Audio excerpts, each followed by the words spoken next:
வணக்கம் மக்களே, இந்த வீடியோவில் நம்ம என்ன செய்தி பார்க்க போகிறோம்னா, கவர்ச்சி நடிகைனா பிச்சை எடுத்து கூட சாப்பிடுவேன், வடிவேல் கூட நடிக்க மாட்டேன். நடிகை பார்த்தீங்கன்னா ஓப்பனாக பேசிய வீடியோ இணையதளத்தில் வைரல் ஆகிட்டு வருது. யார் அந்த நடிகை, அவங்களுக்கு என்ன ஆச்சு, என்ன தகவல், என்ன செய்தின்னு வாங்க இந்த வீடியோவில் விரிவாக பார்த்து தெரிஞ்சுக்கலாம். இப்போது அந்த நடிகை கொடுத்த பேட்டி தான் இணையதளத்தில் அதிகமாக விவாதத்தை ஏற்படுத்தியிருக்கிறது.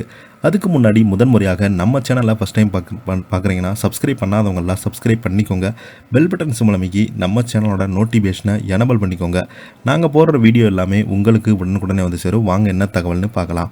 பிரபல நடிகை சோனா எழுதிய இயக்கியுள்ள வெப்சீரிஸ் மேக் ஸ்பீடிங் OTT நிறுவனத்தில் கூட்டணி அமைத்து தனது யூனிக் ப்ரொடக்ஷன் நிறுவனம் மூலம் அவரே இந்த சீரியஸை தயாரித்தும் இருக்காங்க.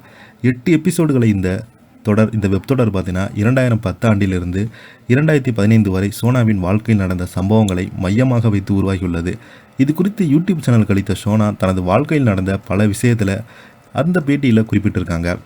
அதில் என் வாழ்க்கையில் பல ஏமாற்றங்களை சந்தித்திருக்கிறேன். என் அப்பா மட்டும் சரியாக இருந்திருந்தால் இந்த ஏமாற்றங்களை நான் சந்தித்திருக்கவே மாட்டேன். இப்படி பல ஏமாற்றங்களை சுற்றி என்னதான் நடந்தது, யாராவது ஒரு எனக்காக இருந்தாலும் அவங்க நான் நம்புறது இல்லை. சோனியா நீ கவலைப்படாத, நான் இருக்கேன்னு சொன்னாலும் அவங்கள கூட சந்தேகமாக தான் பார்ப்பேன். ஏனென்றால் நான் ஏமாந்தது ஒருத்தர் 2 பேர் இல்லை, பல பேரிடம் ஏமாந்திருக்கிறேன் என தலையில் மட்டுமே எழுச்சவா என்று எழுதியிருக்கிறதா என்று தெரியவில்லை. இதே போல் பல ஏமாற்றங்கள் இருந்து என்னை திசை திருப்பியது நடிப்பு மட்டும்தான். அதனால் தான் படங்களில் தொடர்ந்து கவனம் செலுத்தி நடித்து கொண்டிருந்தேன். ஆனாலும் எப்போதுமே என்னை கவர்ச்சி நடிகையாக பார்த்தால் தொடர்ந்து நடிக்க எனக்கு விருப்பமில்லை.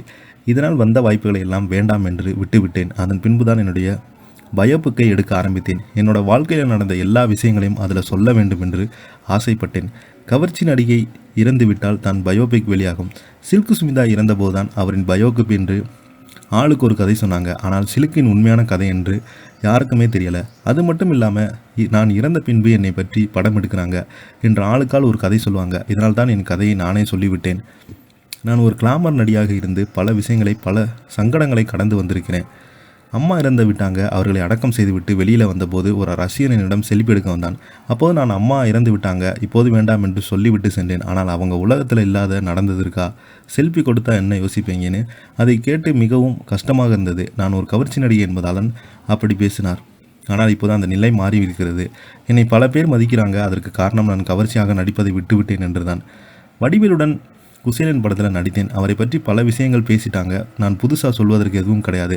அந்த படத்திற்கு பிறகு அவருடன் சேர்ந்து நடிக்க 16 படங்கள் வந்தது. ஆனால் நான் முடியாது என்று சொல்லிவிட்டேன். கோடி ரூபாய் கொடுத்தால் கூட நடிக்க வேண்டாம் என்று முடிவெடுத்தேன்.